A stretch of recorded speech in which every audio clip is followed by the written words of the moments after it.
안녕하십니까. 자, 경제학 원론 첫 시간 공부하시겠습니다. 우리 책에 11판 책 있죠. 10판이나 11판이나 그 전에 9판도 괜찮습니다. 앞부분 내용 다 똑같으니까 예전 책 갖고 공부하셔도 상관없습니다. 그래서 먼저 1편에서 자, 경제학 들어가기 해가지고 자, 경제학이 무엇인가 하는 그 소개가 나옵니다. 그래서 경제학이 무엇인가 하는 걸 먼저 확인한 다음에 경제학에 적용되는 가장 기본적인 원리들이 몇 가지 있습니다. 그래서 그런 원리들 공부하고 지나가시겠습니다. 이미 여러분들이 그 사전학습을 통해서 공부하신 내용도 여기 포함되어 있고요. 사전학습이라는 게 뭐죠? 커맨딩 아이츠, 자, 경제 이념 전쟁입니다. 그동안 100년간에 걸쳐서 경제학이 어떻게 전개가 되어 왔는가. 크게 두 가지 학파가 있지 않습니까? 그래서 그와 관련된 내용도 뒤에 가면 나옵니다. 그래서 먼저 경제학 들어가기 해가지고 내용 보시겠습니다. 그 전에 몇 가지 유용한 경제교육과 관련된 사이트 좀 소개하겠습니다. 그 중에 한 가지가 그 한국은행 사이트 중에 한국은행 한번 들어가 보세요. 거기 경제와 관련해 가지고 아주 유용한 자료라든가 교육이 많이 있습니다. 그래서 그런 내용들 좀 공부하시는데 그 중에 한 가지가 그 현장 경제교육 해가지고 하는 금요강좌라는 게 있습니다. 매주 금요일마다 한국은행 본점에서 교육을 합니다. 원래 한국은행에도 뭐 경제학 박사가 한 300명가량 됩니다. 한국은행 내부 학자들이라든가 아니면 외부 전문가들, 한국은행과 관련된 뭐 자본시장연구원의 전문위원들이라든가 이런 학자들이 나와가지고 교육을 시키는데 이게 아주 효과가 매우 큽니다. 그래서 원래 25번 참석하면 반 수료증을 주고 50번 참석하면 수료증을 주는데 수료증을 받게 되면 여러 가지 뭐 취업할 때나 이럴 때 아주 막강한 스펙이 됩니다. 특히 이제 뭐 금융 관련해 가지고 뭐 공기업에 취업한다든가 이럴 때 매우 막강한 스펙이 되는 거니까 그 강의 시간 잘 조정해 가지고 가급적이면 금요일 날 강의를 넣지 말고 좀 잡아 가지고 4년에 걸쳐 가지고 50번 참석하시면 되는 겁니다. 다 누적되는 거니까요. 그래서 1년에 50번이 아니라 졸업할 때까지 한 50번 수료하시게 되면 아주 좋은 기회가 될 것입니다. 그리고 대개 뭐 인천에만 있다 보면 그런데 서울에 가서 뭐 홍대니 신촌이니 이런 데만 왔다 갔다 하지 말고 옛날부터 중심지가 명동이었죠. 그래서 거기 한국은행 중심으로 해가지고 그 근처도 한번 자세히 좀 보시고 또 거기서 공부하시다 보면 다른 대학 학생들이라든가 아니면 그 명동 그 주변에서 이제 근무하는 그 직장인들도 만납니다. 같이 토론도 하게 되고 이런 기회가 있으니까 여러분들한테 적극 권하고 싶은 그런 교육 중에 하나입니다. 자, 또 한 가지가 그 한국개발연구원이 있습니다. 대한민국 최고의 싱크탱크라고 하는 한국개발연구원, 국책연구원입니다. 정부가 운영하는 거예요. 그래서 이제 KDI라고 해가지고 저쪽에 정릉에 있는데 여기 그 경제정보센터 들어가시면 여기서도 여러 가지 그 경제교육 관련 자료 확인하실 수 있습니다. 그 정기간에 물론 매월 나오는 나라 경제도 확인할 수 있고 여러 가지 그 경제에 대한 그 현실 감각을 익히는데 매우 중요한 그런 자료들입니다. 그래서 실제로 그 전국에 있는 사회교사들, 그 사회교사들도 여기 그 경제정보센터 들어가가지고 나름대로 이제 여러 가지 뭐 동아리나 이런 거 만들어가지고 같이 토론도 하고 공부하고 있습니다. 그런 데가니까 여러분들도 한국개발연구원 들어가가지고 한번 보시면 큰 도움 될 겁니다. 그 다음에 이용한 경제교육 시험해가지고 나와 있는데 그 경제교육 우리가 이제 뭐 경제학 공부하지만 사실 이거 갖고 충분하지 않습니다. 여러분들 같은 경우에는 이제 1학년 때 경제학 원론 공부하시고 2학년 때 이제 공공경제학이라든가 이런 것들이 있는데 이거 가지고는 부족합니다. 혹시라도 나중에 뭐 행정고시 뿐만 아니라 이제 7급 같은 경우에도 그 경제학이 있습니다. 그 경제학 시험을 갖다가 여유 있게 고득점 하려면 경제학 공부를 좀 더 하셔야 됩니다. 그래서 과거에도 보면은 제가 경영학과에 미식경제학, 거시경제학 하다 보면은 행정학과 학생들이 와가지고 많이 이제 수강도 하고 했었는데 그거보다는 교육할 기회가 많죠. 공부할 기회가 K무크라고 해서 있죠. K무크 한번 들어가 보시기 바랍니다. 사이트 꼭. 또 이거 이와 연계해 가지고 KOCW가 있습니다. 자, K무크 원래 무크라고 하는 거죠. 무크인데 매시브 오픈 온라인 코스 해가지고 전 세계 유명한 대학 강의를 갖다가 무료로 다 제공하고 있는 그런 사이트입니다. 하버드라든가 MIT라든가 예일, 컬럼비아 대학 아주 유명한 강의를 갖다가 무료로 제공하고 있는 그런 사이트입니다. 그래서 이걸 모방해가지고 이제 한국에서도 또 KOCW라고 해서 만든 게 있습니다. 두 가지 다 K무크도 그렇고요. 그 다음에 KOCW도 매우 유용한 사이트입니다. 그래서 이것들을 이제 적극 활용할 걸 권장하기 때문에 학교에서도 이나 무크 센터가 있어요. 60주년 기념관 14층에 있습니다. 거기 한번 방문하셔가지고 무크에 대한 자세한 정보 아시고 또 일단 이 무크 사이트 들어가셔가지고 우리나라 그 전국 대학에 유명한 강의들 많이 있습니다. 그런데 뭐 통계를 좀 더 깊이 있게 공부하고 싶다. 아니면 뭐 전공은 행정학이지만 요새 IT 관련 융합이 강조가 되잖아요. 그래서 특히 그 데이터 다루는 게 매우 중요한데 그 데이터를 갖다 좀 더 자유자재로 다루고 싶다. 자, 빅데이터가 있으면 뭐합니까? 다뤄야죠. 그래서 원래 그 통계라고 하는 것은 모든 분야에서 다 필요한 겁니다. 자, 교육학 쪽에서는 교육 통계 중요하죠. 또 의과대학도 마찬가지입니다. 대개 의학 박사라고 받는 그 학위 보게 되면 대부분 다 통계 분석해서 받은 거예요. 그렇다고 뭐 새로운 질병을 찾아낸다든가 치료 방법 개발해가지고 받는 거 거의 없습니다. 통계 분석이 그만큼 중요한 겁니다. 마찬가지로 행정의 경우에도 행정 통계 매우 중요하죠. 그래서 데이터가 많아도 그걸 잘 활용할 수 있어야 되고 이런 것들을 갖다 공부할 수 있는 기회가 무크에 가면 굉장히 많습니다. 그래서 자기한테 유용한 게 무엇인가 하는 거 앞으로 이제 융합입니다. 다 어떤 한 분야에만 매몰돼 가지고는 이 사회에서 성공할 수가 없어요. 인정받고 하려면은 뭐요? 자, 관련되는 분야 다 더 폭넓게 공부하는 게 중요합니다. 예전에는 뭐 한우물 파라 그랬는데 지금은 그래 갖고는 안 됩니다. 자, 그래서 무크라든가 KOCW 들어가 가지고 필요한 것들 얻을 수 있고요. 그 다음에 여러 가지 그 학술 연구 자료입니다. 그래서 학술 연구 정보 서비스 해가지고 나와 있는 게 리스가 있습니다. RISS. 요거는 이제 KOCW하고 연계가 돼가지고 한국의 그 한국학술정보연구원이 제공합니다. 교육부 산하에 있는 한국학술정보연구원이 제공하고 있는데 정석 학술정보관에 들어가면 또 자세하게 나오고 연계가 돼 있습니다. 그래서 다른 대학에서 나오는 여러 가지 논문이나 이런 것들도 무료로 확인하고 또 프린트할 수 있는 것이 정석 학술 정보관을 통하면 가능합니다. 그래서 이런 걸 통해서 이제 관련 여러 가지 자료들 보시면 되겠습니다. 여기서도 제게 보면 이제 석사 논문, 학사 논문, 박사 논문 같은 것도 제공하고 있는데 그런 것들은 너무 신경 쓰지 마시기 바랍니다. 제가 과제물 내드리면은 그냥 뭐 참고문헌 해가지고 15년 전 석사학위 논문 참고문헌 제시하고 막 이러는데 아무 의미도 없는 걸 갖다 왜 그렇게 하는지 이해가 안 갑니다. 그래서 제가 이제 과제물 2번 내드릴 텐데 그 과제물 낼 때 참고 자료는 여기 들어가서 찾으면 쉽게 찾을 수가 있습니다. 그렇지만 이제 학위 논문이나 이런 것보다는 또 학위 논문은 논문 쓰는 형식이 다르죠. 논문 쓰는 형식이 다르고 그래서 이제 여러 가지 그 전문 학술지에 나와 있는 전문적인 연구 이런 것들을 찾아가지고 한번 읽어보시고 또 전문가들이 쓴 신문의 칼럼이라든가 이런 것들도 매우 유용합니다. 그런 것들을 통해서 필요한 정보 얻으시면 되겠습니다. 그 다음에 이제 경제와 관련해 가지고 이 경제학의 토익이라고 하는 시험이 있어요. 첫 번째가 테셋이라고 하는 게 있는데 아마 많이 들어보셨을 겁니다. 고등학생들도 많이 보니까요. 테셋, Test of Economic Sense and Thinking의 약자입니다. 그래서 우리가 살면서 늘 겪는 경제 문제에 대한 이해력을 측정하는 거예요. 그래서 이제 한국경제신문에서 제일 먼저 만든 겁니다. 가지고 이게 이제 엄청 히트하기 시작한 거예요. 그래서 기업체들 같은 경우에도 근데 뭐 승진 희망자들, 승진 예정자를 대상으로 해가지고 테스트점 써가지고 이제 또 하는 데도 있고 막 그렇습니다. 그래서 그만큼 이제 기업체나 이런 데서도 가치를 갖다 인정받다 보니까 매일경제에서 MK 매일경제신문에서 테스트를 만든 거예요. 자, 테스트는 또 뭐냐? 여기서 and 하나 뺀 겁니다. and 하나 빼가지고 만든 게 테스트예요.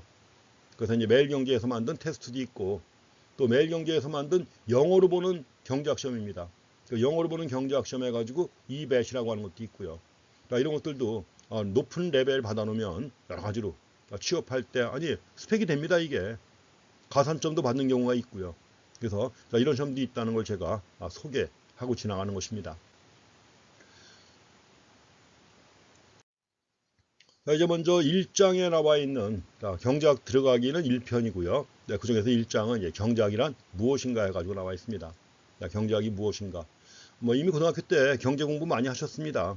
공통사회 또는 제가 공부할 때 일반사회라고 했는데 인문계, 자연계 구분하지 않고 다 같이 배우는 사회예요. 그래서 거기서도 경제가 나옵니다. 중학교 때도 아마 경제학 공부하셨죠. 경제 공부죠. 그래서 이런 것들을 이제 체계화해가지고 체계적으로 공부하는 게 경제학입니다. 완전히 생소한 전혀 하늘에서 떨어진 새로운 분야는 아닙니다. 이미 다 많이 아시고 공부하신 분야인데 요 내용만 좀 더 깊이 있게 또 넓게 체계적으로 공부하는 것이 경제학입니다. 자, 경제학이란 무엇인가 했는데 제일 먼저 언급되는 게 바로 경제학의 기본 문제라고 해서 제시가 되어 있습니다. 자, 경제학의 출발점은 어디서 출발하느냐? 경제학의 출발점은 자원이 희소하다는 것입니다. 자원이 희소하니까 인간은 항상 선택을 해야 돼요. 자원이 희소하기 때문에 인간은 항상 선택의 문제에 직면한다는 겁니다. 그래서 경제학의 가장 기본적인 문제, 인간은 늘 선택을 해야 한다는 거죠. 왜? 자원이 희소하니까 인간에게 만족을 주는, 인간의 욕구를 충족시키는 자원이라고 하는 게 희소하다는 겁니다. 제한돼 있어요. 그럼 당연히 선택을 해야죠. 여러분들도 마찬가지입니다. 자원이라고 했는데 이 자원은 여러 가지가 있습니다. 물론 시장에서 판매하는 여러 가지 재화 서비스도 있지만 이거 말고도 예컨대 여러분에게 주어진 시간이 있죠. 자, 시간도 귀중한 자원이죠. 그 시간을 어떻게 쓸 것이냐 선택을 해야 합니다. 이때 이 선택의 원리, 어떻게 선택해야만 바람직한가, 이 선택의 원리를 갖다가 알려주는 게 바로 경제학이다 생각하시면 되겠습니다.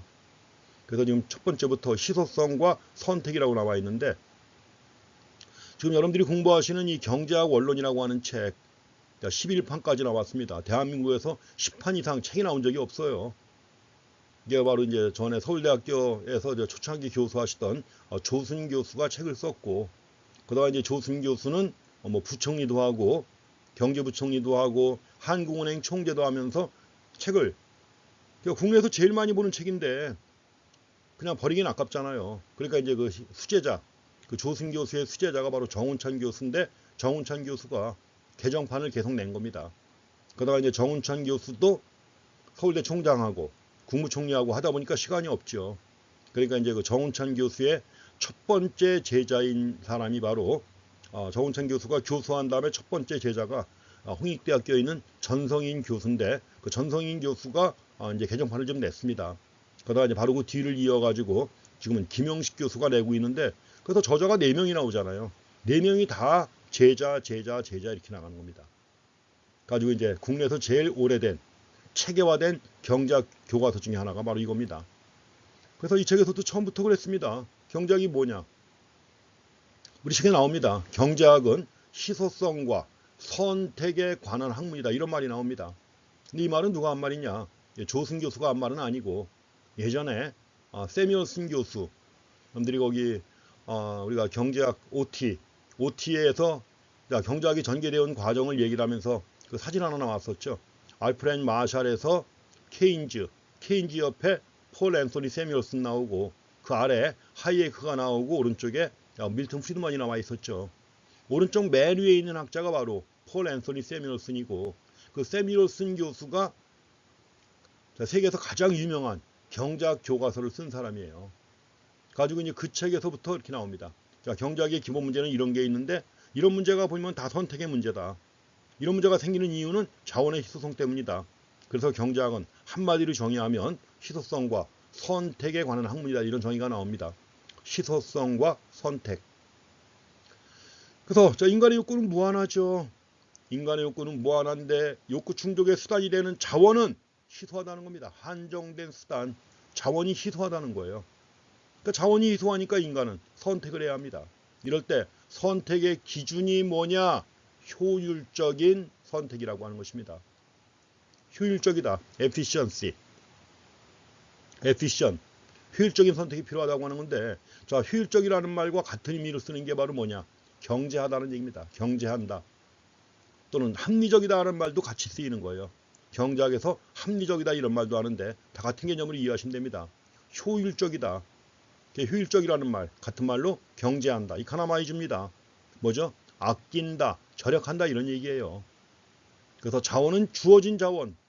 마음대로 늘릴 수가 없습니다. 자원은 주어졌어요. 근데 주어진 자원을 최대한 효율적으로 써야 된다는 거죠. 무슨 얘기예요? 아끼고 절약해야 한다는 얘기입니다. 그래서 희소성에 예해가지고 나와 있는데 깨끗한 물. 뭐 물은 많은 것처럼 보이지만 뭐예요? 깨끗한 물은 그렇지 않은 거죠. 그래서 우리가 70년대만 하더라도 이제 뭐 물을 왜 돈 주고 사 먹냐 했고 이때는 뭐 중동에 갔다가 일하고 온 사람들이 물값보다 휘발유값이 싸다 뭐 이런 얘기 했습니다. 우리는 뭐 물이야 아무데나 가면 있는 거 아니에요. 그렇죠. 물값보다 휘발유값이 싸다 이랬는데 지금은 아니죠. 물 다 사 먹잖아요. 그렇죠. 최소한도 정수기 놓고 물을 걸러 먹잖아요. 지금은 이제 물도 희소한 자원이 된 것이죠. 과거에는 흔했지만 지금은 희소한 자원이 된 겁니다. 근데 뭐 공기라고 하는 것도 무한하지만 깨끗한 공기 얻으려면 돈이 들어가야 되는 거죠. 그것도 희소한 자원이 되는 겁니다. 그래서 일단 주어진 자원을 최대한 효율적으로 써야 된다고 하는 건데 그 효율적이라고 하는 말 경제학에서 가장 중요한 지표가 되는 겁니다. 경제활동의 지표. 그래서 우리가 효율적이라고 할 때는 여러 번 나오겠습니다만 일단은 효율적이라는 말은 비용을 줄인다. 아니면 효과를 극대화한다. 이런 얘기예요. 그래서 우리가 그냥 일반적으로 많이 쓰는 말이 있습니다. 시중에서 많이 쓰는 말. 엄밀하게 얘기하면 정확하게는 성립이 안 되는 말인데 많이 쓰는 말입니다. 흔히 경제 원칙이라고 해서 많이 쓰는 말이에요. 이코노믹 프린시플. 이코노믹 프린시플 해가지고 경제 원칙이라고 해서 많이 나오는 말입니다. 경제 원칙 또는 경제 원리라고 해서 나오는데 이게 뭐냐? 흔히 많이 쓰는 말이죠. 최소의 비용으로 최대의 효과를 얻는다는 말 쓰죠. 이게 바로 효율적인 겁니다. 경제 원리에 따라서 행동할 때 그게 바로 효율적이다. 그렇지만 엄밀하게는 비용도 최소화하면서 효과도 극대화한다. 상충관계에 있기 때문에 성립이 안 되는 말이에요. 그래서 경제학에서 얘기할 때는 일반적으로 이제 대중적으로는 그렇게 얘기합니다. 최소의 비용으로 최대 효과라고 얘기하지만 경제학에서는 효과가 일정하다면 비용을 최소화한다. 그 말은 되죠. 효과가 일정하다, 비용을 최소화한다. 근데 공무원 시험 합격이다. 효과는 합격이에요. 성적이 좀 더 좋다고 더 우수한 것도 아니고 똑같이 합격이죠. 그런데 똑같이 합격인데 합격을 위해서 시간도 덜 들이고 금전도 덜 들이고 노력도 덜 했다. 이게 효율적인 거예요. 그래서 효과가 일정하다면 비용을 최소화한다. 또 만약에 비용이 일정하다면 어떻게 할까요? 효과를 최대화해야 되는 것이죠. 그렇게 구분해서 얘기합니다. 그래서 일반적으로 대중적으로 얘기할 땐 경제 원칙이라고 하지만 경제학에서는 그걸 둘로 구분해가지고 최소 비용의 원칙 또 최대 효과의 원칙 구분해가지고 얘기를 합니다. 근데 이게 바로 효율적이란 얘기예요.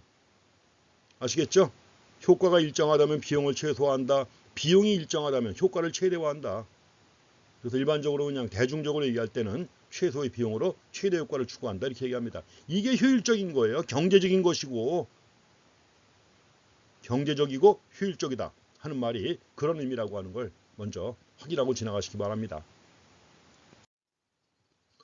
그래서 인간은 항상 선택을 해야 하는데 선택을 할 때는 중요한 원리 하나가 있습니다. 인간은 선택할 때 항상 뭐예요? 경제적 유인에 반응한다는 겁니다. 경제적 유인이라는 게 뭐예요? 그런데 효과는 최대화하고 비용은 최소화해야 되는 거 아닙니까? 그래서 근데 여기서 편의점 주인의 예를 갖다 하나 제시해 놨습니다. 경비원을 고용한다. 편의점에서도 도난 사건 이런 거 많이 있지 않습니까? 근데 만약에 도난 사건을 갖다 해결하기 위해서 경비원을 고용합니다. 그럼 잘 훈련된 경비원을 고용했을 때 그 경비원의 월급과 수당 지급에 들어가는 비용이 연간 3천만 원이다.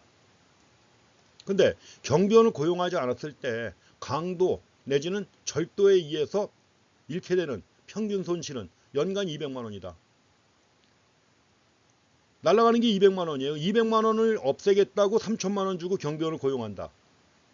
어느 게 바람직한가요? 경비원을 고용하는 것보다 차라리 강도 좀 당하는 게 비용이 적게 드는 거 아닙니까? 이게 바로. 그러니까 당연히 비용을 적게 들기 때문에 뭐예요? 경제적 유인에 따라 경비원 고용하지 않는 것이죠. 이런 겁니다.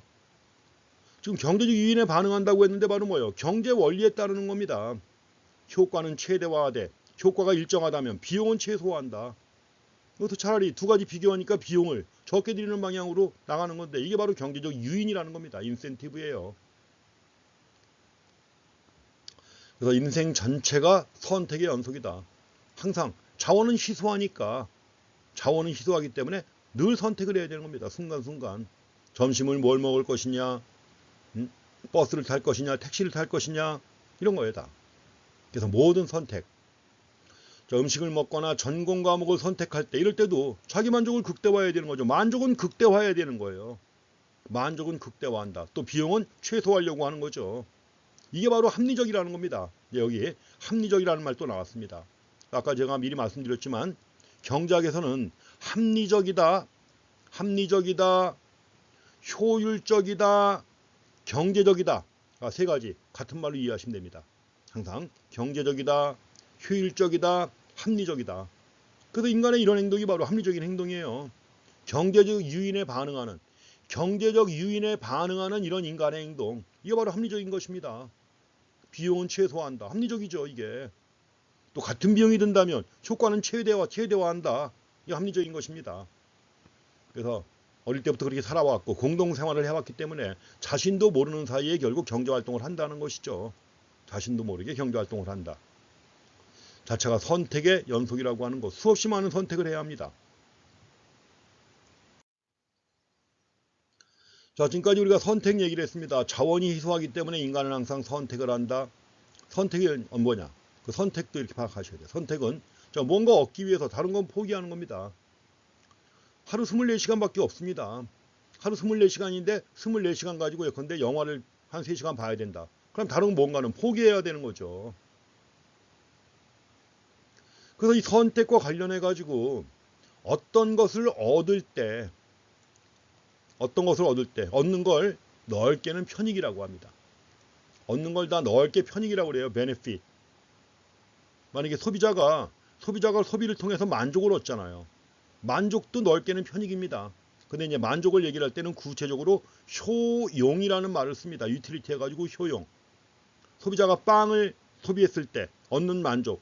그거는 효용이라고 불러요. 뒤에 가면 나옵니다만. 근데 효용도 넓게는 다 뭐예요? 편익이에요.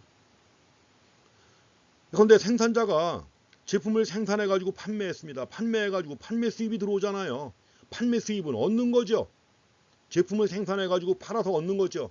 그것도 넓게는 뭐예요? 편익입니다. 근데 이제 그럴 땐 그것도 수입이라고 합니다. 그래서 넓게, 얻는 건 다 넓게 편익이라고 이해하시면 되는 것이고, 그 편익을 좀 더 이제 구체화해가지고 다른 용어로 쓰는 겁니다. 소비자가 상품을 소비할 때 얻는 만족은 효용. 그러니까 기업이 제품을 판매해가지고 얻는 돈은 수입 또는 이제 회계학에서 수익이라고 하는 거예요. 그래서 얻는 게 있고, 얻는 게 있다면 반드시 또 뭐가 있습니까? 대가가 있죠. 나가는 겁니다. 대가가 있다. 대가는 다 비용이라고 합니다. 코스트예요. 대가를 다 비용, 코스트라고 하는 겁니다. 그런데 빵 하나 먹고 만족을 얻는다. 그럼 빵을 사야 되고 빵을 산 다음에 돈을 내야 될 거 아닙니까? 나가는 돈, 그게 바로 뭐예요? 비용이죠. 그래서 항상 선택이라고 하는 것은 어떤 것을 얻기 위해서 다른 걸 포기하는 것이고, 얻을 때는 반드시 대가를 치러야 된다. 얻는 걸 편익, 대가는 비용이다 하는 겁니다. 그래가지고 앞에서 제가 잠깐 말씀드렸습니다만은 비용은 최소화해야 되는 거죠. 반면에 편익은 뭐요? 최대화하는 겁니다. 여기서는 또 효용이라는 이런 용어를 썼는데, 효용도 넓게는 편익에 포함되는 것입니다. 편익에 포함되는 것이고, 특히 소비자가 얻는 만족, 상품을 소비하고서 소비자가 얻는 만족을 효용이라고 합니다. 말씀드린 것처럼 비용이 일정하다 이럴 때는 뭐요? 최대의 효과를 얻어야 되는 것이죠. 예, 저도 이제 우리 조승 교수가 쓴 책 가지고도 저도 옛날에 공부를 했고 한데 좀 불만스러운 것도 있습니다. 왜냐하면 용어가 일관성이 없어요. 한 가지 용어를 계속 쓰면 되는데 케이스마다 용어를 다르게 씁니다. 그래가지고 뭐 편익, 효용, 또 효과 왔다리 갔다리만 하는 거 아니에요. 그렇죠? 한 가지 용어만 써야죠. 만약에 내가 책 사고 나 혼자 공부한다. 헷갈리죠. 이러면 안 되는 건데 교과서는. 근데 여러분들이 이제 넓게는 편익이고, 편익의 구체적인 형태 중에 하나가 효용이고, 효용도 일종의 뭐예요? 얻고자 하는 거니까 효과란 말이에요, 이게. 그래서 말씀드린 것처럼 비용이 일정하다면 최대의 효과 또는 최대 편익을 얻을 수 있는 이런 선택을 해야 되는 거예요. 비용이 일정하다면 최대의 효과. 만약에 효과가 일정하다면 어떻게 해야 됩니까? 효과가 일정하다면 이럴 때는 최소의 비용이죠. 그래서 위에 있는 말을 갖다가 최대 효과의 원칙이라고 합니다. 비용이 일정하면 최대 효과를 거둘 수 있는 선택을 한다. 이걸 최대 효과의 원칙. 또 만약에 효과가 일정하다면 비용을 최소화한다고 그랬죠. 이게 바로 뭐예요? 최소 비용의 원칙이라고 해서 둘로 구분해서 파악하시면 되는 겁니다. 그렇지만 이제 일반적으로 대중적으로 아무 생각 없이 얘기할 때는 최소 비용으로 최대 효과를 추구한다고 하죠. 그렇지만 여러분들이 이제 경제학을 공부하셨으니까 두 가지를 구분해 가지고 파악하시는 게 제일 바람직합니다. 다시 얘기하면 효과가 일정하다면 비용을 최소화한다. 비용이 일정하다면 효과를 최대화한다는 것입니다. 이게 바로 경제적인 것이고 효율적인 것이고 합리적인 것이고. 자, 편익은 선택을 통해서 얻는 게 편익이죠. 비용은 선택을 함으로써 나가는 거, 잃는 거예요. 그래서 우리가 합리적인 선택이라고 했는데 합리적인 선택은 뭐예요? 자, 비용은 최소화하고 효과는 최대화한다 이겁니다. 그래서 이런 선택을 합리적인 선택이라고 하는 것이고, 합리적이라고 해놓고 영어는 또 뭐라고 써놨어? 이코노믹. 합리적이라고 할 땐 레이셔널이라고 합니다. 레이셔널 프린시플이라고 그래요. 근데 이거 갖다 이제 보통은 경제 원리라고 불러요. 이코노믹 프린시플, 이걸 옛날에는 그냥 경제 원칙이라고 번역해 온 겁니다. 경제 원칙. 그런 것이 이게 무슨 원칙이냐? 잘못된 번역이다. 일본식의 번역이다. 일본 사람들이 이렇게 번역을 했습니다. 일본식 번역이다 해가지고 한 뭐 15년 전 정도부터는 경제 원리라고 불러왔어요. 경제 원리. 자, 경제 원리에 따르는 거, 이게 바로 뭐예요? 합리적인 선택이고, 그걸 가장 쉽게 한마디로 얘기하면 최소 비용으로 최대 효과를 얻는다 이렇게 얘기하는 것입니다. 그렇지만 뭐 둘로 분해해 가지고 항상 파악하시는 게 제일 바람직한 방법입니다. 우리가 이제 선택을 하게 되면 뭔가 포기한다고 그랬죠. 포기한다. 포기하는 게 뭐라고 그랬습니까? 잃는 게 비용이라고 그랬죠. 우리가 비용이라고 했는데 이 비용에도 여러 가지가 있습니다. 근데 경제학에서 가장 중요시 해야 되고 합리적 선택을 할 때 파악해야 되는 비용이 뭐냐? 기회 비용이라고 하는 개념입니다. 그래서 경제학에서 비용이라고 하면 을의 기회 비용으로 파악하시면 돼요. 그래서 우리가 이제 편익은 얻는 거, 비용은 나가는 건데, 잃는 건데, 나가는 거, 잃는 비용인데 경제학에서는 이걸 기회 비용으로 파악하고 기회 비용을 가지고 판단을 하셔야만 합리적 선택을 할 수가 있는 것입니다. 자, 기회 비용입니다. opportunity cost라고 하는 거예요. 그래서 여러분들이 만약에 회계를 공부한다. 자, 회계 공부할 때도 비용이 나오잖아요. 그렇죠? 나가는 돈은 다 비용이죠. 근데 회계에서 얘기하는 비용하고 경제학에서 얘기하는 비용 개념은 달라요. 그래서 경제학에서 얘기하는 비용 개념은 기회비용 개념인데, 그냥 기회비용이 뭐냐, opportunity cost가 뭐냐, 이거 정확하게 이해하셔야 됩니다. 기회비용 개념을. 어떤 것을 선택했습니다. 선택을 한다고 하면은 여러 가지를 포기하는 거죠. 그러니까 어떤 선택을 통해서 포기된 것이 여러 가지가 있는데 이 포기된 것의 가치 중에서 가장 큰 가치, 그러니까 포기한 것 중에서 가장 큰 가치를 갖다 포기했다. 그 가장 큰 가치를 갖는 포기한 거 있죠. 이게 바로 기회비용이에요. 그러니까 기회비용은 한마디로 얘기하면 어떤 선택을 위해서 포기한 것의 가치가 바로 기회비용이에요. 근데 이제 여러 가지를 포기한 경우에는 뭐예요? 그 포기한 것 중에 제일 가치가 높은 거, 이게 기회비용이 되는 것입니다. 어떤 선택을 할 때 선택을 위해서 포기한 것의 가치가 기회비용이다. 근데 여러 가지를 포기한 경우에는 그 포기한 것의 가치 중에서 가장 큰 거, 이게 바로 기회비용입니다. 여기 지금 5시간의 용도 해놨습니다. 그리고 효용의 순위를 정해놨어요. 가지고 경제학 공부 1순위, 영어 관람 2순위, 수학 공부 3순위, 컴퓨터 게임 4순위 해놨습니다. 순위가 뭐 좀 이상하죠? 여러분들 보고 순위 매겨라 그러면 컴퓨터 게임이 1등이겠죠. 영어 관람이 2등이고 경제학 공부가 3등, 수학 공부가 4등, 아마 이렇게 되지 않을까요? 어쨌든 간에 이렇게 되어 있습니다. 근데 만약에 이 중에서 효용 순위가 가장 높은 경제학 공부를 선택했단 말이에요. 와, 경제학 공부. 그럼 나머지 세 가지 포기한 거죠. 그럼 이럴 때 기회비용은 뭐냐? 기회비용은 포기된 것의 가치 중에서 가장 큰 거. 이게 바로 기회비용이 되는 겁니다. 그러니까 여기서 가장 큰 게 영어 관람 아니에요. 그 영어 관람을 했다라면 얻을 수 있었던 만족이 있었죠. 영화를 보았다라면 얻을 수 있었던 만족이 있는데 그걸 포기한 겁니다. 그래서 이 경우 영화 관람이 기회비용이 되는 겁니다. 그래서 포기한 것의 가치 중에서 가장 큰 거, 이게 기회비용이에요. 기회비용을 그렇게 이해하시면 됩니다. 기회비용 개념 정확하게 이해하셔야 됩니다. 경제학 공부할 때 가장 기본되는 것이고, 또 실제로 우리가 현실에서 합리적 선택을 할 때는 항상 뭐예요? 기회비용을 고려해가지고 선택을 해야만 되는 겁니다. 근데 많은 경우 선택을 할 때 보면은 기회비용을 고려하지 않고 선택하는 경우가 많아요. 이걸 기회비용의 오류라고 합니다. 합리적인 선택을 하려면 반드시 기회비용을 고려해야 되는데 기회비용을 고려하지 않고 선택하는 거예요. 잘못된 거죠. 그래서 이걸 기회비용의 오류라고 해서 중학교 경제교과서에 나오는 겁니다.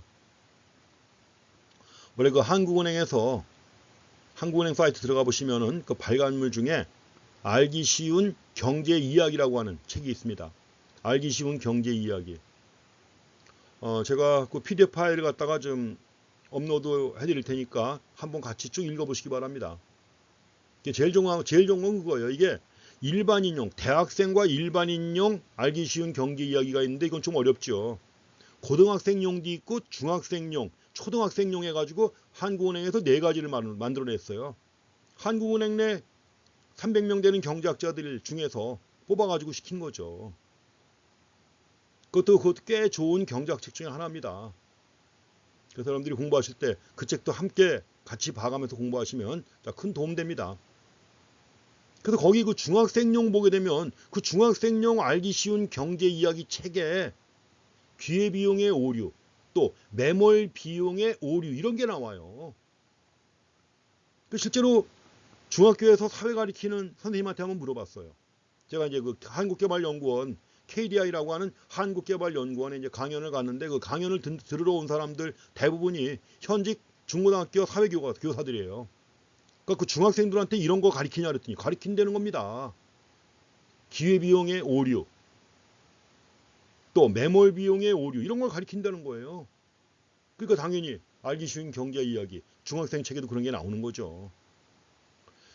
그래서 현실적으로 합리적 선택을 할 때도 기회비용은 매우 중요하다는 걸 이해하고 넘어가셔야 됩니다. 그래서 여기서 한 가지 나왔는데 기회비용이 지나치게 많이 들어간다. 만약에 기회비용이 지나치게 많이 드는 그런 선택을 했다. 그건 잘못된 선택이나 마찬가지예요. 왜냐면 저 희생이 너무 큰 거예요. 내가 이걸 선택하기 위해서 희생이 너무 크다 그러면 안 될 거 아니에요. 그렇죠? 그래서 기회비용이 너무 많이 나간다. 그럼 이게 잘못된 선택이 될 수 있다는 것도 이해하셔야 됩니다. 이 말 특히 주의하셔야 돼요. 이것도. 자, 기회비용을 많이 치른 선택은 잘못된 선택이다. 이것도 확인하셔야 됩니다. 자, 다음에 이제 3번에 그 시장의 시소성이라는 개념이 나와 있죠. 시장과 교환의 이득입니다. 자, 우리가 늘 시장에서 물건 사죠. 그래갖고 물건 살 때 소비자와 판매하는 사람 간에 교환이 이루어지는 겁니다. 소비자는 돈을 내고 물건을 사죠. 그래갖고 소비합니다. 근데 돈이 무한정 있나요? 아니죠. 선택을 잘해야 되는 것이죠. 그래서 우리가 시장에서 거래가 이루어지는 걸 갖다가 사실은 이게 바로 교환 아닙니까? 시장에서 거래가 이루어진다는 이게 바로 교환인데 이 교환이라는 게 시장에서만 이루어지는 게 아니죠. 근데 국가 간에도 나라와 나라 간에도 교환이 이루어져요. 근데 교환이 왜 이루어지느냐? 교환이 이루어지는 이유는 다른 게 아니라 뭐예요? 교환을 통해서 교환 당사자가 다 같이 이득을 얻습니다. 교환 당사자가 다 같이 이득을 얻는다. 이거예요.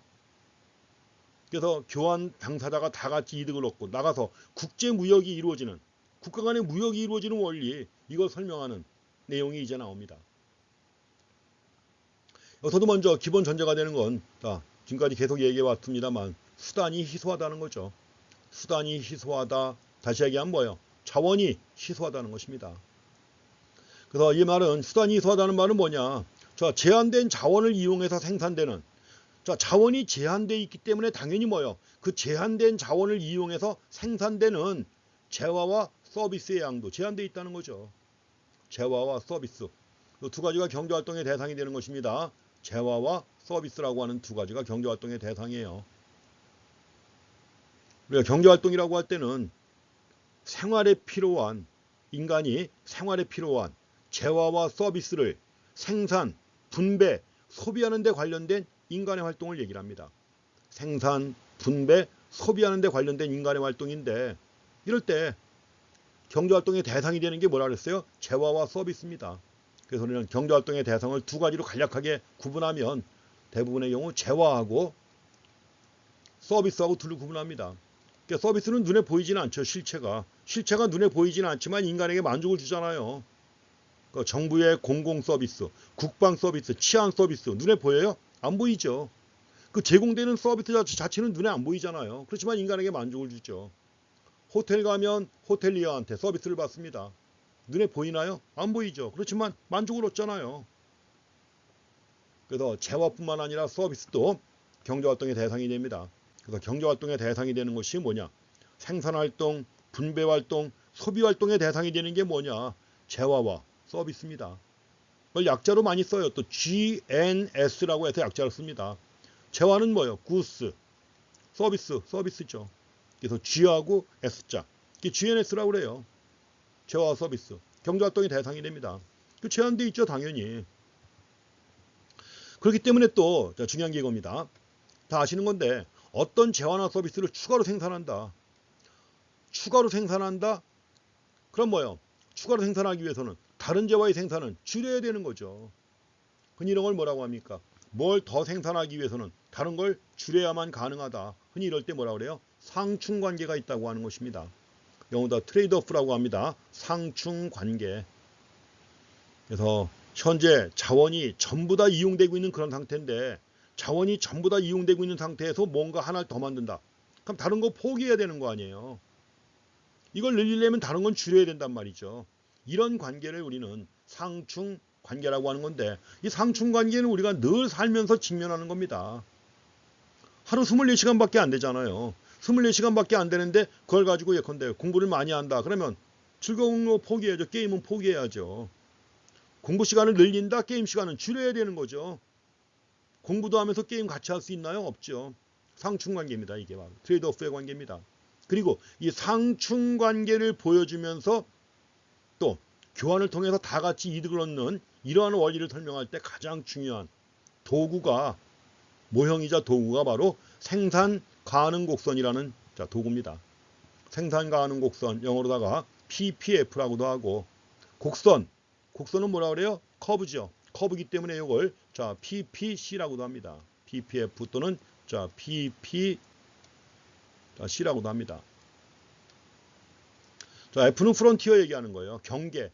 우리가 선을 갖다 그으면 곡선인데 곡선을 갖다 그으면 곡선을 중심으로 해가지고 안쪽 바깥쪽이 구별되잖아요. 경계죠. 프론티어. 프론티어이기 때문에 이제 경계라고 해서 PPF라고도 쓰고 PPC라고도 합니다. 근데 이제 최근에 외국 교과서에서 주로 많이 쓰는 단어는 PPF입니다. 옛날에는 PPC라고 했는데 지금은 주로 PPF라고 많이 쓰고 있습니다.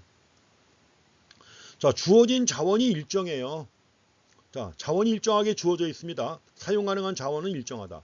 이럴 때 그 일정하게 주어진 자원을 가지고 최대한 생산 가능한 프로덕션 가능한 possibility예요. 프로덕션 possibility, 생산 가능한 어떤 두 가지. 우리가 경제 분석을 할 때는 항상 모형을 만드는데 그 모형에서 제일 단순한 모형이 뭐예요? 그래프. 축이 두 개가 있죠. 가로축, 세로축 둘밖에 없습니다. 그렇기 때문에 항상 두 가지만 가지고 분석을 해요. 그렇지만 두 가지 가지고 분석을 했지만 그걸 갖다가 뭐예요? 일반적인 경우로 확장해 가지고 사용할 수 있는 겁니다. 그래서 가장 단순한 모형해 가지고 항상 재화나 서비스도 두 가지가 있다. 소비자도 두 명이 있다. 기업도 둘이 있다. 이런 식으로 해가지고 둘이 있는 경우를 전제로 해가지고 모형을 만듭니다. 그래야 가장 단순한 형태의 모형이 만들어지는 거예요. 여기서도 두 가지 재화가 있다고 가정합니다. 재화나 서비스가 두 가지가 있다. 그래서 최대한 생산 가능한 두 가지 재화나 서비스의 조합을 나타내는 곡선입니다. 최대한 생산 가능한 배합점이에요. 주어진 자원을 가지고 최대한 생산 가능한 두 재화의 배합점. 이게 바로 생산 가능 곡선입니다. 이것이 바로 생산에 존재하는 상충관계, 지금 말씀드린 트레이드오프의 관계 있죠. 이 상충관계를 분석할 때 흔히 사용되는 것이 바로 생산 가능 곡선입니다. 생산 가능 곡선을 가지고 예를 들면 이제 수지가 포도를 생산하고 또 키위를 함께 생산한다. 그래서 수지가 포도와 키위를 생산하는데 하루에 5시간이 주어졌어요. 그럼 5시간 주어진 걸 가지고 5시간을 키위하고 포도를 따는 데 사용합니다. 그래서 수지 같은 경우에는 1시간에 2kg의 포도를 따면서 동시에 1kg의 키위도 딸 수가 있어요. 1시간에. 이렇게 해가지고 그럼 이제 1시간에 2kg의 포도, 1kg의 키위를 딸 수 있다고 하면 주어진 시간은 하루 5시간입니다. 5시간이 주어졌잖아요. 그럼 5시간을 갖다 어떻게 배합할 것이냐. 그래서 이때 자 시간을 갖다 사용합니다. 5시간 있습니다. 그래서 사용할 수 있는 시간 나와 있습니다. 그 다음에 생산량 나와 있죠. 해가지고 만약에 5시간 동안 포도만 딴다. 자, 포도 1시간에 2kg 따잖아요. 그럼 5시간 동안 포도만 따면 포도 생산량 얼마? 10kg. 만약에 포도는 4시간 따고 키위 1시간 딴다. 4시간은 포도 따고 키위 1시간 딴다. 그럼 생산 가능한 양은 포도는 8kg, 키위는 1kg이죠. 이렇게 배합할 수 있는 거예요. 8kg, 1kg. 만약에 포도 3시간 따고 키위 2시간 딴다 그러면 생산 가능한 배합이 6kg, 2kg이죠. 5시간 전부 다 키위만 딴다. 그러면 역시 뭐예요? 키위 5kg. 이건 제로죠. 그래서 이때 키위 5kg 나온 겁니다. 그럼 여기 나와 있는 생산량의 배합 아니에요, 이게. 포도와 키위의 배합점이죠. 10, 0, 8, 1, 6, 2, 4, 3, 2, 4, 0, 5. 이게 배합점입니다. 이걸 그래프로 그리는 겁니다. 그래프로 표시하겠습니다. 그래서 지금 나와 있는 이 관계, 이거 갖다가 그래프로 표시하는 거예요. 제일 먼저 A점 보세요. A점은 5시간 다 포도만 따는 거예요. 5시간 다 포도만 따면 몇 킬로? 10킬로 따죠. 이게 여기 나와 있는 A점이 되는 겁니다. 그 다음에 만약에 B점. B점에서는 4시간 포도 따고 1시간 키위 따는 겁니다. 그럼 포도 8kg, 키위 1kg 딸 수 있죠. 여기에요, B점. 이런 식으로 해가지고 A점, B점, C점, D점, E점 다 해갖고 F점까지 하면 이걸 연결하는 겁니다. 5개의 점을 연결한 거예요. 자, 포도와 키위의 배합점 5개를 다 연결한 겁니다. 그래가지고 이 직선이 나오죠. 이건 아주 단순하게 만든 모형이기 때문에 직선으로 표시한 겁니다. 왜냐하면 계산도 쉽게 할 수 있도록 하기 위해서 직선으로 표시한 건데 원래 생산 가능 곡선이라고 했잖아요. 곡선이기 때문에 직선인 경우엔 특별한 가정하에서나 가능한 것이고 일반적인 형태는 곡선입니다. 생산 가능 곡선 해가지고 가장 일반적인 형태는 이런 형태입니다. 자, 세로축, 가로축 주어졌을 때, 자, 이런 형태로 그려지는 게 가장 일반적이에요. 이런 형태. 자, 오른쪽 아래를 향하면서 원점에 대해서 오목한 형태입니다. 여기가 원점이에요. 원점이고 원점에 대해서 오목한 형태로 그려지는 게 일반적이지만 여기서는 자, 지금 쉽게 계산하기 위해서 직선 형태로 자, 표시한 겁니다. 가장 단순한 형태예요. 그래서 5시간 모두 포도나 키위를 따는 데 쓴다. 그러면 각각 10kg, 5kg 생산할 수 있죠. 근데 만약에 자, 상충관계입니다. 만약에 포도를 따는데 1시간을 더 사용했다. 그러니까 포도를 따는데 1시간 더 사용하면 포도는 2kg 늘어나죠. 근데 키위는 1kg을 줄여야 되는 거죠. 자, 포도 2kg를 더 얻기 위해서 키위 1kg을 포기한 거 아닙니까? 말씀드린 것처럼 어떤 선택을 위해서 포기한 것의 가치가 뭐다? 기회 비용이다. 그래서 이 경우 포도 2kg 더 얻기 위해서 키위 1kg을 포기했잖아요. 그래서 포도 2kg의 기회 비용은 뭐다? 키위 1kg이다. 자, 포도 2kg의 기회 비용은 키위 1kg이에요. 그래서 바로 생산 가능 곡선을 통해서 우리가 기회비용 개념도 파악할 수가 있습니다. 근데 여기서 일단 그림이 나왔으니까 하나 확인하고 지나가실 게 있는데 생산 가능 곡선입니다. 지금 여기 나와 있는 파란색 선 F점하고 A점을 연결한 이 파란색 선이 바로 생산 가능 곡선이에요. 최대한 생산 가능한 두 개의 배합점이란 말이에요. 그러면 이 밖에 있는 G점은 도달할 수 있나요? 없나요? 도달할 수 있어요? 없어요? 없죠, 당연히. 그래서 여기서 키위 4kg을 따면서 포도 7kg 딸 수 있어요? 없어요? 불가능하죠.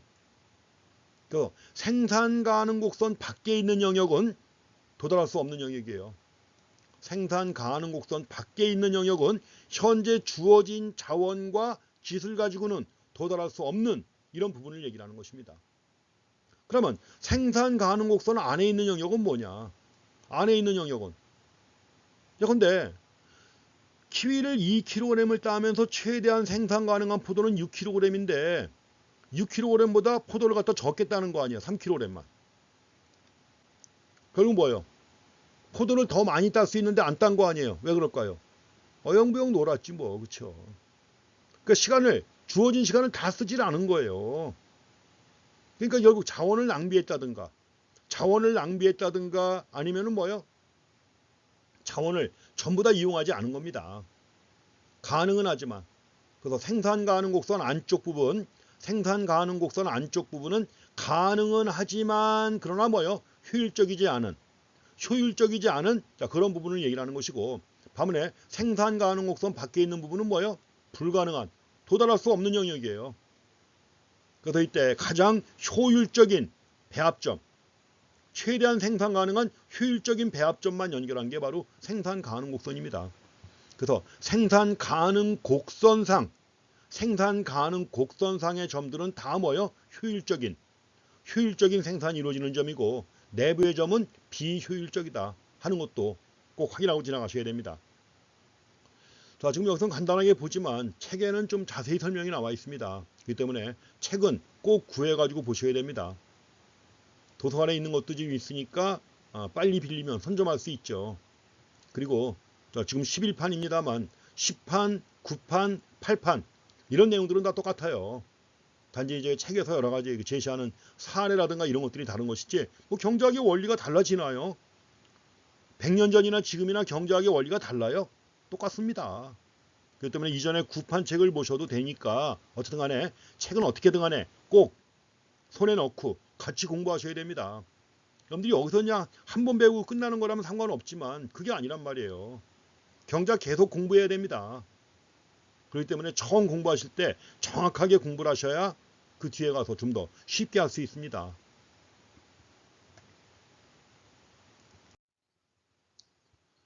자, 지금 말씀드린 내용입니다. 좀 전에 말씀드렸죠.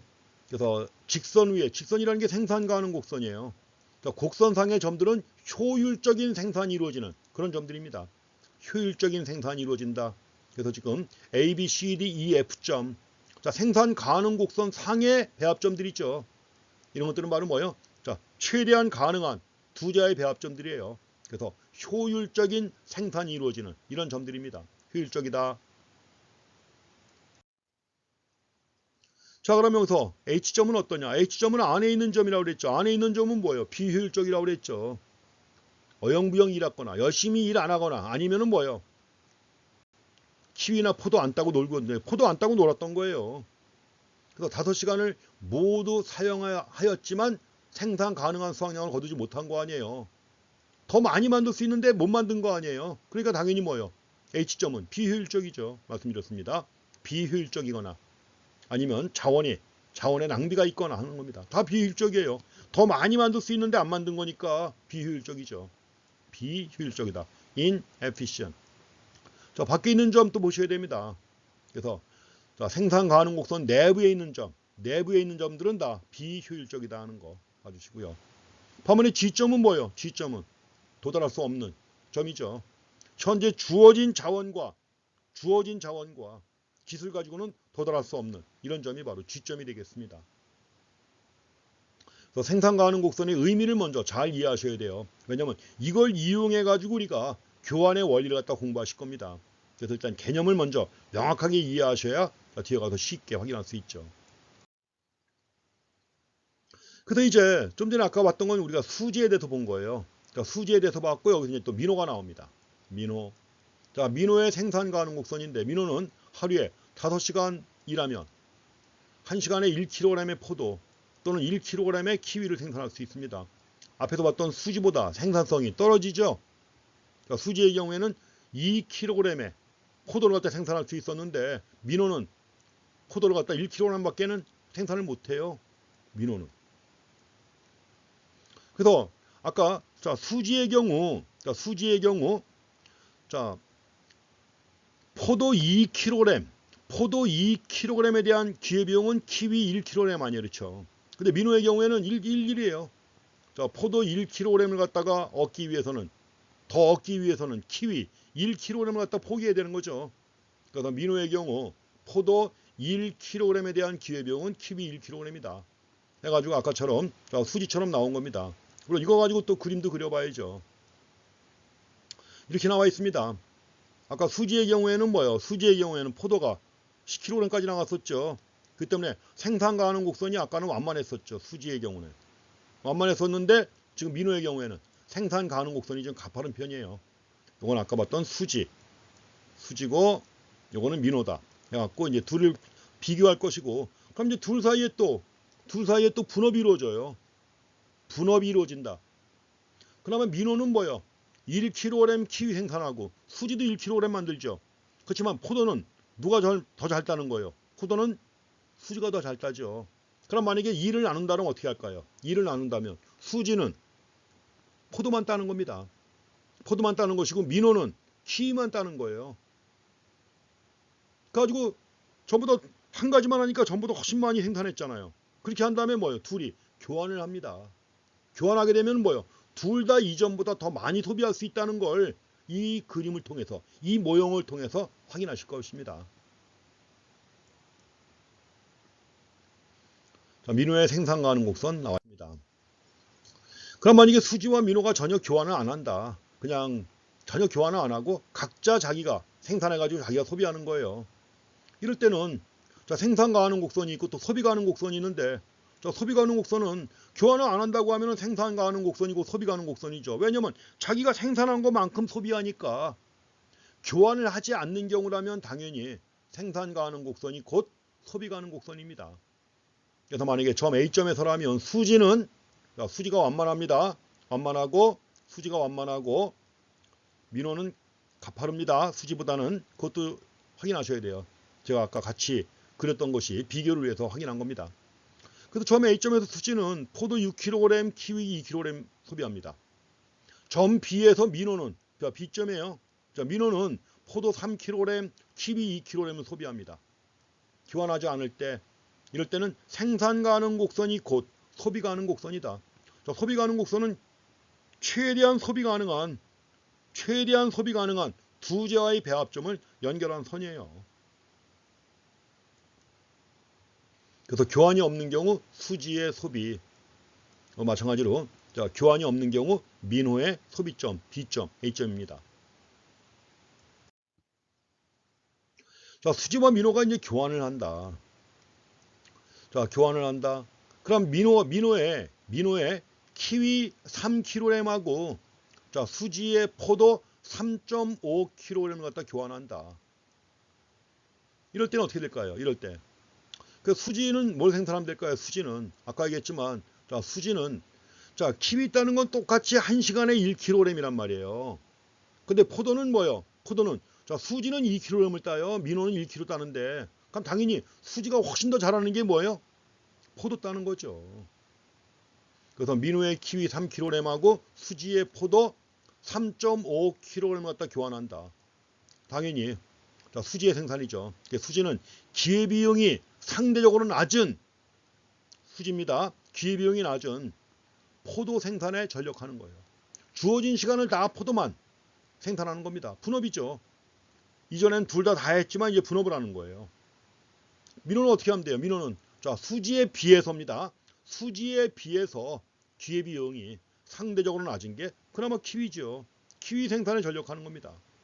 주어진 시간을 전부 다 키위만 생산한 다음에 둘이 교환하는 거예요. 교환하게 되면 소비점이 달라집니다.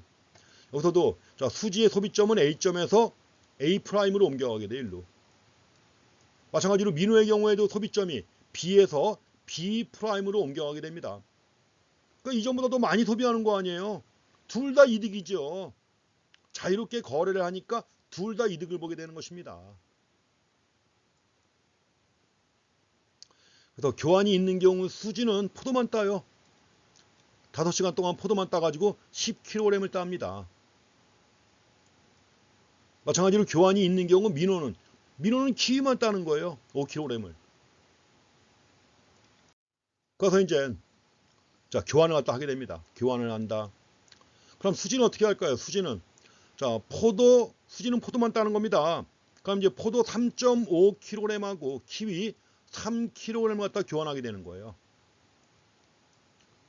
그럼 어떻게 해야 되나요? 소비하는 것은 포도 6.5kg하고 키위 3kg를 갖다 소비하는 거죠. 어디 점이 어떤 점이냐? A'입니다. 소비점이에요, 이제.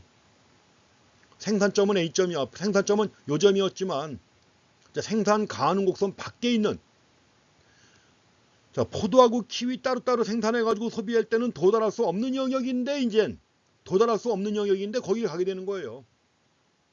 민호도 마찬가지죠. 민호의 경우에도 키위 3kg하고 포도 3.5kg을 갖다 교환합니다.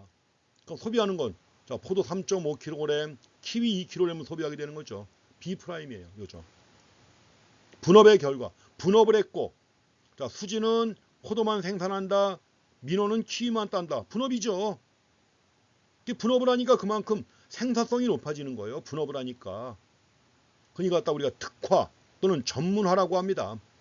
업무를 나눈 다음에 한 가지만 계속 하다 보면은 숙련도가 높아지잖아요. 숙련도가 높아지는 걸 갖다가 우리는 특화 또는 전문화라고 합니다. 그러니까 전보다 더 많이 만들게 되는 거죠. 숙련도가 높아지니까. 그래서 교환을 통해서 둘 다 이전보다 많은 걸 소비하게 되는 것입니다. 화살표 방향으로 소비점이 옮겨갔다. 이전보다 훨씬 더 많은 것을 소비하게 됩니다. 그래서 교환이 있는 경우 수지의 소비와 교환이 있는 경우 민호의 소비점 A', B'으로 옮겨갔습니다. 둘 다 이득이에요. 그래서 거래 이익을 계산해 봅니다.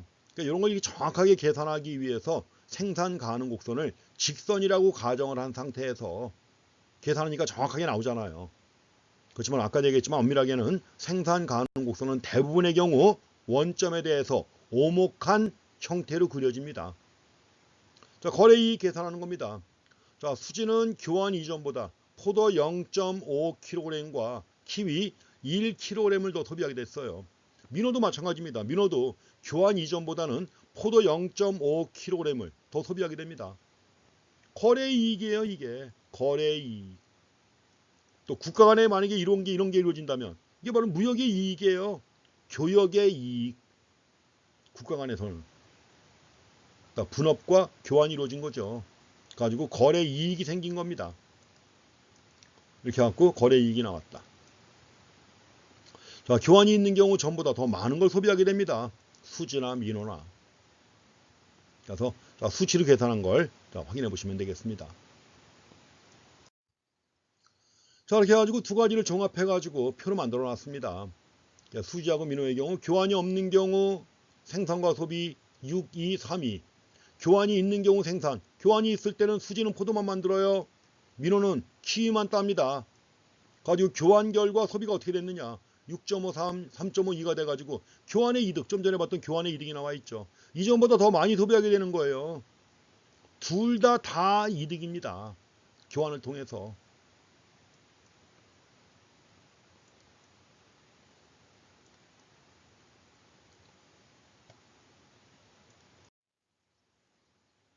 이렇게 해가지고 여기서 우리가 이럴 때 이걸 우리가 비교 우위라고 그래요. 상대적으로 더 잘하는 거. 컴패러티브 어드밴티지라고 해가지고 컴패러티브 어드밴티지 해가지고 상대적인 우위를 얘기를 하는 거예요. 상대적인 우위. 상대적인 우위가 있기 때문에 교환을 통해서 이득을 얻게 되는 것입니다. 그래서 기회비용의 차이가 있기 때문에 교환이 발생하게 되는 것이고, 교환 결과 다 같이 이득을 보는 거란 말이에요. 그래서 키위 1kg에 대한 기회비용은 수지가 더 커요. 그래서 민호가 수지에 비해서 키위에 대해서는 비교가 있죠.